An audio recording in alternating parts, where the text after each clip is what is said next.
ধোনির রেকর্ড ভেঙে তাকে টুপি খুলে শ্রদ্ধা রাহুলের। খেলাটা চেন্নাই সুপার কিংসের মাঠ এম.এ চিদাম্বরম স্টেডিয়ামে হয়নি, ভেন্যু ছিল লখনৌ সুপার জায়ান্টের ঘর অটল বিহারী বাজপেয়ী স্টেডিয়ামে। কিন্তু সেখানে গতকাল রাতে গ্যালারির একটি বড় অংশের রং ছিল হলুদ। সবাই চেন্নাইয়ের সমর্থক। মহেন্দ্র সিং ধোনি ব্যাটিংয়ে নামার সময় লখনৌর কিছু সমর্থকও যেন দল পাল্টালেন। গগনবিদারী আওয়াজ শোনা গেল গ্যালারি থেকে ধোনি যখন ব্যাটিংয়ে নামছিলেন। 43 ছুঁই ছুঁই ধোনি এরপর যা করেছেন তাতে গ্যালারির আওয়াজ বেড়েছে আরও। 9 বলে 28 রান, 2টি ছক্কা ও 3-4-এ সাজানো ইনিংসে ভারতীয় ক্রিকেটারের থালা বুঝিয়ে দিয়েছেন। 40 পেরিয়েও তিনি চালসে নন।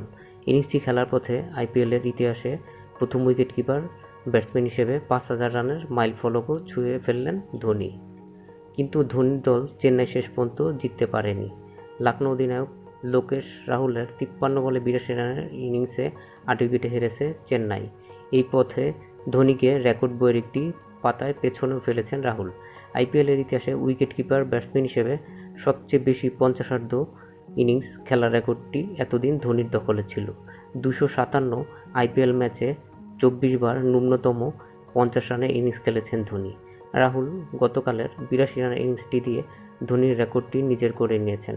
আইপিএলের উইকেটকিপার ব্যাটসম্যান হিসেবে এটি ছিল তার 25তম 50 রানের ইনিংস। ধোনিকে রেকর্ড বইয়ের পেছনে ফেললেও তার প্রতি রাহুলের সম্মানের মাত্রাটা কোথায় সেটা বোঝা গেছে ম্যাচ শেষে।